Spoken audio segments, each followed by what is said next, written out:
زه د خپل مشرانو په شان درته دا لوس کوم یو واره بیا تاسو اختیار راکوئ تاسو زما مټي طاقت ورکوئ ان شاء الله په دې مټو په جنګ د خپل پښتون قام کیږي کو چره پښتنو من سره همت وکړو طاقت راکړو دا در سره دلته لوس کوم چې ان شاء الله دې ځل کو هر څنګه بجلی بدل اور نه راولو او خپل پښتونخوا کوي دغه سبا پات الله سماینی ترمیم خپورا عمل کو ان شاء الله خپل وسایل بخپلو باچا خان ولی خان نراواله اسفندیار خان او تر دې وخت پورې د عوامي نشل پارټي فکر سوچ نظریه دا ده چې د طاقت محور دا عوام دی طاقت عوام دی اختیار عوام دی عوام دا ملک دا عوامو دی او چې دا عوامو څخه خوښي مخالف نظریه چې نه عوام بلډي سویلین دی طاقت محور د اسټیب او طاقت با اسټابلیشمنت سره او چې اسټابلیشمنت څخه غواړي په دې ملک کې چې څوک په دې خبره پیګه د سلو کالو نه دا خبره روانه ده سل کالو شو دا روانه ده او ان شاء الله چې ترسو یو عمدا به خبره چې اسټابلیشمنت نه منو زور نه منو ټوپک نه منو واحد او واحد یو اختیار منو او هغه د عوام دویمه مسله وسایل زمنم چې نن پټوله دنیا کې ګرانه ده نن زمانه ملک روپے خراب ده تباه ده ډالر 300 باندې دی پوند په 500 باندې دی هغه بنگلاديش پیسې موږ نه خدا د افغانستان پیسې موږ نه خدا زنه پیغام چې دوله بلا سوق خرابي چې موږ نه به امداد پیسې لګه پشي خو پښتنو د خپل حالات پخپل جوړ کړی او زو تاسو چې وګورو نو موږ خو په دې لاند وخت کې ولیدل عوامي نشل پارټي حکومت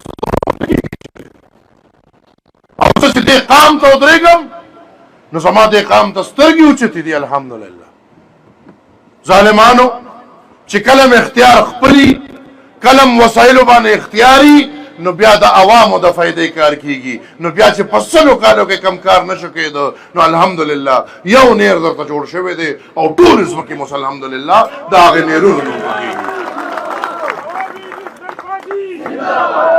ولې ورکې 500 روپۍ د یونټ د بجلی بل ولې ورکې ځکه یې ورکې چې د خپلې بجلی تپوس نشي کولی ستا خاوره بجلی جوړوي ستا خاوره 6,000 میګاواټ بجلی جوړوي او د اوبو نه جوړوي قدرت راله داسې اوبه راکړي دي چې هغه اوبه په داسې طریقو روان دي چې د هغې نه دا بجلی جوړېږي او په دې بجلی زموږ خرچه 1 روپۍ یونټ اختیار ستا نه دی نو ستا دا 6,000 میګاواټ بجلی ځي لاهور ته او هلته د ټول پاکستان بجلی راغونډېږي د هغې ټولو ایوریج وځي هغه ایوریج بیا 500 روپۍ شي نو په 500 روپۍ په تام خرڅېږي په 500 روپۍ په پنجابي هم خرڅېږي دلته بازار کې د غنمو تپوس وکړې او بیا ورشه پنجاب کې د غنمو تپوس وکړه پنجاب یا غنم مثال د پنجاب دی 100 بسم الله منم په ما ګران کا هیڅ خبره نه ده خو زما بجلی خو بیا ما ته پرېږده که نه بیا خو دې قام ته دا حق ورکړه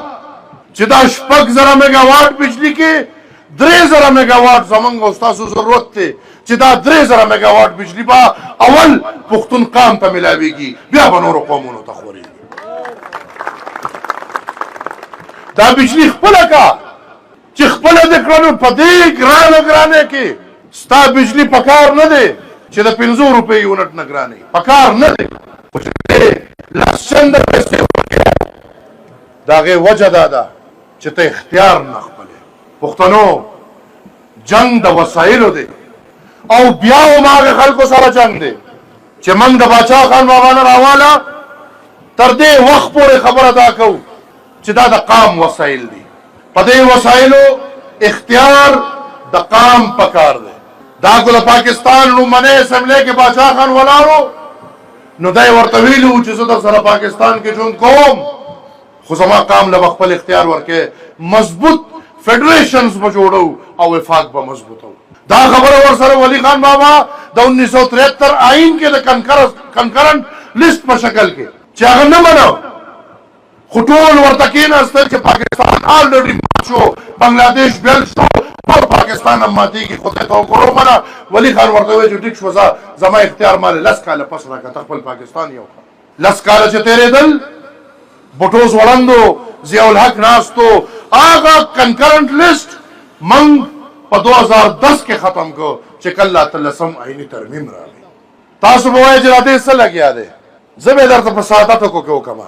ډېر ساده ټکو کې درته کوم. دا زما د بیځای ټول د میرو خلک دي، موږ بلد یو بل سره. په ساده ټکو کې دا ده چې زما دا وطن دا د سرو سپینو نه ډک دی. زما په وطن بجلی جوړېږي، زما په وطن تیل شته، زما په وطن ګیس شته، زما په وطن نور کاڼي مختلف کاپر، یورینیم، سلفر، داسې کاڼي په باجوړ کې یو کاڼی راوتی دي چې نیپرایټ ورته وایي چې یو ټرک یې په 20 او په 22 کروڑ روپۍ خرڅېږي، یو ټرک. په دې دونه سرمایو کې چې ما درته وایي په ساده ټکو کې درته ویل، په دې دونه مالامال خاوره کې زما بچی لار دی، زما بچی لغړ دی، زما لارې کوڅې تباه دي، زما کورونه کچه دي، زما د تعلیم نظام نشته، زما د صحت دپاره نظام نشته، د سرکار د اړخې، د وفاق د اړخې یا د ریاست د اړخې یو ټیکس دی او د ټیکس نه علاوه زما هېڅ نشته. خو که هر څه کې دا خلک چې د څه شیزونو پته نه لګي، نور چې هر څه کې به ټیکس دی او ټیکس یې ورکوه، او الټا ویدا کام ټیکس نه ورکوي. ګرانو وروڼو،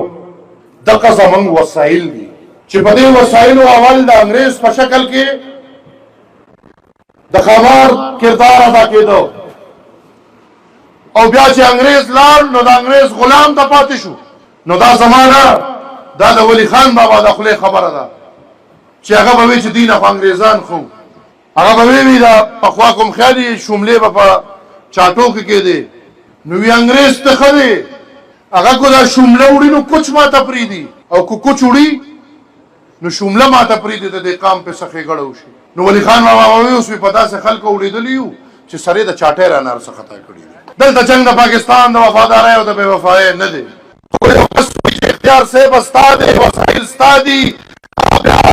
به ښه مزې کوي، یا به پرویز خټک یا به کله عمران خان، کله به عطف خان، کله به نواز شریف او رومنی محمد علي، یو کیسه به یو روانې.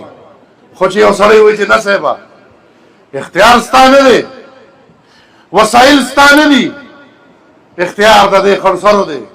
وسایل د دې خړسرو دي، نو بیا تروره کافره مې، بیا ته هندو مې، بیا ته د روسو مې جنټې، بیا ته د هندوستانه مې جنټې. ګنې الحمدلله، بیا الحمدلله، بیا الحمدلله چې په 4م نسل کې فخر وایو چې جنټې کوو، واحد او واحد د خپل قام یې جنټې کوو، د بل ځای جنټې ونه کوو.